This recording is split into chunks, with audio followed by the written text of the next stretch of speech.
My name is Emme Sanders. I am a lead productivity coach at Inspired Hygiene.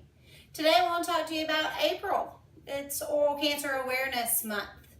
Did you know that approximately 47,000 patients will die from oral cancer this year? That's 132 patients, 24 hours a day, 7 days a week, 365 days a year that will die from oral cancer. That's a lot. So let me share with you a quick story about a patient of mine, a 36-year-old male patient that I had been seeing every 3 months for periodontal maintenance. I remember he came in August and everything looked great. Then he came back 3 months later and something was different. After the doctor and I took a closer look and referred to an oral surgeon, he was then diagnosed with oropharyngeal squamous cell carcinoma. 9 months later, he is now in remission. So aren't I glad I looked? So I want to encourage you as a healthcare provider to have an oral cancer screening for every patient. If you're not currently doing that at every hygiene appointment, please find a way to incorporate that into your appointment. It typically takes 1 to 3 minutes and you could save a life. If you're already doing that and maybe you want to do something different for your community, you could reach out to your local CVS, Walgreens, Walmart, and see if you could go there and have an oral screening on a weekend. Complimentary, of course. You may get a new patient, but you also may save a life. And think about this. What if you allotted a certain amount of hours every month, maybe 3 hours, that you offered complimentary oral cancer screenings for walk-in patients into your practice? What if you had a simple oral cancer fact sheet displayed prominently in your practice, or better yet, you could send it home in a goodie bag with your patients, just to bring the awareness of oral cancer. Oral cancer is on the rise, and it's time to do something different. So I want you to write this down. OralCancerFoundation.org has some wonderful documents available for you to download. I've got some samples here for you to see. They have this great flyer if you decide to host an oral cancer screening event. So you just fill in your information. It's a wonderful flyer, great way to get a lot of people to come to your screening event. They also have oral cancer fact sheet. That's what I was talking about earlier, that you could print off and hand out to your patients or have readily available at your screening event. They also have a way for you to market your screening event. That's a wonderful tool.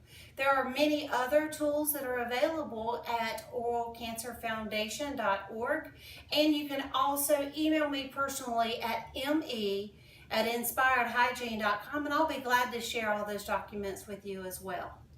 So let's review real quick some signs and symptoms of oral cancer.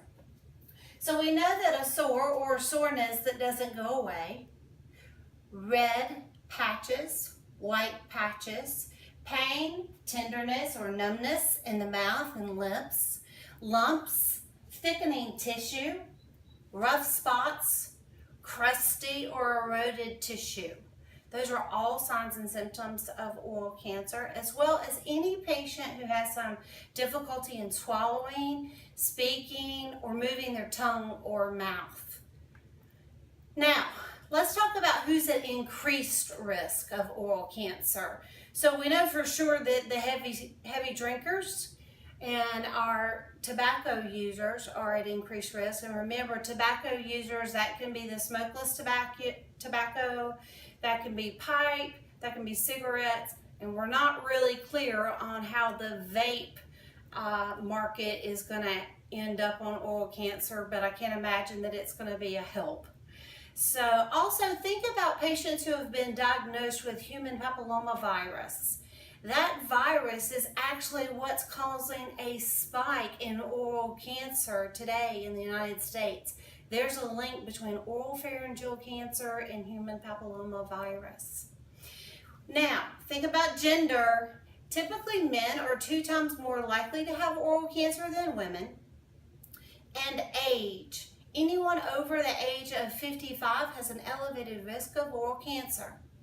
Now, the caveat to the age is the human papillomavirus patient, because they typically are a younger aged patient base. So age at 55 is not just 55, it can be a younger patient as well. And think about UV light exposure. So anyone who's outside in the sun for extended periods of time, like your lifeguard, your lawn care specialist, gardeners, anyone who's outside in the sunlight for extended periods of time. So, do you want to know more about oral cancer and April Oral Cancer Awareness Month? Please reach out to us at inspiredhygiene.com.